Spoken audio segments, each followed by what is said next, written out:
Extra മെറീലിസ്റ്റഡ് relationship ഭർത്താവിനോ അല്ലെങ്കിൽ ഭാര്യയ്ക്കോ ഉണ്ടായെങ്കിൽ അവർ വിചാരിക്കും ഭർത്താവ് മാറി വരുമായിരിക്കാം, അല്ലെങ്കിൽ ഭർത്താവ് കുറച്ചെങ്കിലും തിരിച്ചു വരുമായിരിക്കാം. അപ്പോഴാണ് നിങ്ങൾ ഡിവോഴ്സ് ഫയൽ ചെയ്യേണ്ടത് അല്ലെങ്കിൽ ഒരു ലോയറിനെ കാണേണ്ടത് എന്നത് നിങ്ങളാണ് തീരുമാനിക്കേണ്ടത്.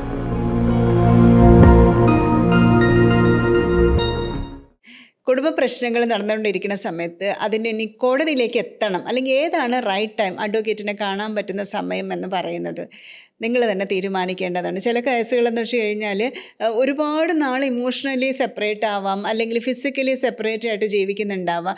പക്ഷേ അങ്ങനെ ഒരു ലോങ് ടേം ആയിട്ടുള്ള ഒരു സെപ്പറേഷൻ ആണ് എങ്കിൽ കോടതിയിലെ കേസുകളെ ബാധിക്കുമോ, ഇങ്ങനത്തെ ചോദ്യങ്ങളും വരാറുണ്ട്.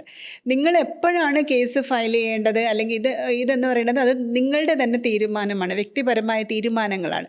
ചിലർക്ക് വന്നിട്ട് പല വിവാഹബന്ധം വേണ്ട എന്ന് അവർ തീരുമാനിച്ചിട്ടുണ്ടാവാം, ആരെങ്കിലും ഭർത്താവോ ഭാര്യയോ തീരുമാനിച്ചിട്ടുണ്ടാവാം. പക്ഷേ പല കാരണങ്ങൾ, കുട്ടികളുടെ പ്രശ്നങ്ങളുണ്ടാവാം, അല്ലെങ്കിൽ കുട്ടികളൊന്ന് വളരട്ടെ, കുട്ടികളുടെ കല്യാണം കഴിയട്ടെ, അല്ലെങ്കിൽ കുട്ടികളൊന്ന് സെറ്റിൽ ആവട്ടെ, അല്ലെങ്കിൽ ഞാനൊന്ന് റിട്ടയർ ആവട്ടെ, ഇങ്ങനെ പല ഫാക്ടേഴ്സ് കാരണം ഇവർക്ക് നീട്ടി പോയിട്ടുണ്ടാവാം.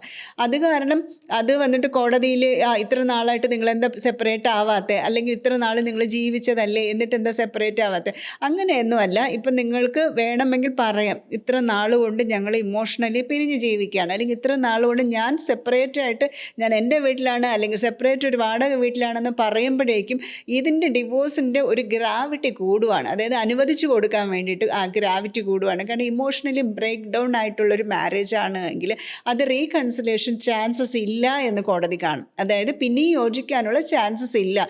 ഇത്ര നാളായിട്ട് ഇവർ സെപ്പറേറ്റഡ് ആണ് അല്ലെങ്കിൽ ഇത്ര നാളായിട്ട് ഇവർ ലിവിങ് സെപ്പറേറ്റ് ആണ് എന്നുണ്ടെങ്കിൽ നമുക്ക് ഡിവോഴ്സ് കിട്ടാനുള്ള ഒരു ഗ്രാവിറ്റി അത് കൂടും. പക്ഷെ അത് ആ റൈറ്റ് ടൈം എപ്പോഴാണ് നിങ്ങൾ ഡിവോഴ്സ് ഫയൽ ചെയ്യേണ്ടത് അല്ലെങ്കിൽ ഒരു ലോയറിനെ കാണേണ്ടത് എന്നത് നിങ്ങളാണ് തീരുമാനിക്കേണ്ടത്. അത് ശരിക്കും അതിൻ്റെ ഒരു പോയിന്റ് പറയുകയാണെങ്കിൽ ഒരു ഹോപ്പില്ല എന്ന് വെച്ച് കഴിഞ്ഞാൽ ഒരു മാരേജ് എന്ന് പറയുന്നത് ഡെഡായി, അത് മരിച്ചു. അത് ശരിക്കും പറഞ്ഞാൽ ഒരു ഡെഡ് മാരേജ് കൊണ്ട് ചുമന്നുകൊണ്ട് നടക്കുകയാണ്. അതിനകത്ത് വെറും ഒരു പേപ്പർ മാത്രമേ ഉള്ളൂ, അതിനകത്ത് ഒരു സോളും ഇല്ല എന്ന് തോന്നുന്ന നിമിഷമാണ് മിക്കപ്പോഴും നമ്മളുടെ അടുത്തേക്ക് ക്ലയൻസുകൾ വരാറ്. ഇനി കൊണ്ടുപോയിട്ടും കാര്യമില്ല എന്നുള്ള രീതിയിൽ, അല്ലെങ്കിൽ ഹരാസ്മെൻറ്റ് വളരെ കൂടുതലുണ്ട്, അത് സഹിക്കുന്നതിൻ്റെ ആ ലിമിറ്റ് കഴിഞ്ഞു, പിന്നെ ഇനി അവർക്കത് സഹിക്കാൻ പറ്റുന്നത്. ഹരാസ്മെൻറ്റ് പല രീതിയിലാവാം, ടോർച്ചർ ഫിസിക്കലാവാം, ഇമോഷണൽ ആവാം, അല്ലെങ്കിൽ ഫിനാൻഷ്യൽ ലൂട്ടിങ് ആവാം, അല്ലെങ്കിൽ വേറെ എക്സ്ട്രാ റിലേഷൻഷിപ്പ് ആവാം. അതൊക്കെ വ്യക്തിപരമായ തീരുമാനങ്ങളാണ്. ഏത് ടൈമിൽ നമ്മളത് വേണ്ട എന്ന് വയ്ക്കണം. ചിലർക്ക് വന്നിട്ട് ഹോപ്പ് ഉണ്ടാവും, ഒരു എക്സ്ട്രാ മെറീലിസ്റ്റഡ് റിലേഷൻഷിപ്പ് ഭർത്താവിനോ അല്ലെങ്കിൽ ഭാര്യയ്ക്കോ ഉണ്ടായെങ്കിൽ ചിലർക്കൊരു ഹോപ്പ് വയ്ക്കും. മിക്കവാറും സ്ത്രീകളാണത് ഹോപ്പ് വയ്ക്കുന്നത്. വേറെ റിലേഷൻഷിപ്പ് ഉണ്ട് എങ്കിലും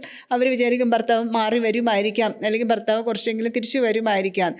തിരിച്ച് പക്ഷേ മിക്കപ്പോഴും കാണുന്നില്ല. ഭാര്യയ്ക്ക് വേറെ റിലേഷൻഷിപ്പ് ഉണ്ട് എന്നുണ്ടെങ്കിൽ ആ സ്പോട്ടിൽ വേണ്ട എന്ന് വെക്കുന്നതാണ് സാധാരണ പുരുഷന്മാർ കാണുന്നത്. കാരണം വെച്ച് കഴിഞ്ഞാൽ പുരുഷൻ എന്ന് പറയുമ്പോഴേക്കും ഭാര്യയുമായിട്ടുള്ള റിലേഷൻഷിപ്പ് എന്ന് പറയുന്നത് എങ്ങനെയാണ് എനിക്കത് നിർവഹിക്കേണ്ടത്. പക്ഷേ സ്ത്രീക്ക് എപ്പോഴും കുറച്ചുകൂടെ ഒരു അറ്റാച്ച്മെൻറ്റും ലവും ഉണ്ട്. പെട്ടെന്ന് അത് ഡിറ്റാച്ചായി വരാൻ വേണ്ടിയിട്ട് സ്ത്രീക്ക് സമയമെടുക്കും. അതായിരിക്കും മിക്കപ്പോഴും സ്ത്രീകളും അങ്ങനെ ഹോപ്പ് വയ്ക്കുന്നത്. എപ്പോഴാണോ ഹോപ്പൊക്കെ നഷ്ടപ്പെടുന്നത് അപ്പോഴാണ് മിക്കപ്പോഴും അവർ ഡിവോഴ്സ് ലോയേഴ്സിനെ കാണുന്നതും, അല്ലെങ്കിൽ നമ്മളടുത്ത് വന്നിട്ട് ഇനി മുന്നോട്ട് പോകാൻ പറ്റില്ല, പെറ്റീഷൻ ഫയൽ ചെയ്യണം എന്ന് പറഞ്ഞിട്ട് നമ്മളടുത്തേക്ക് വരുന്നത്. അതിന് പ്രത്യേക ഒരു ടൈമല്ല, വ്യക്തിപരമാണ് ഇത് മുഴുവനും.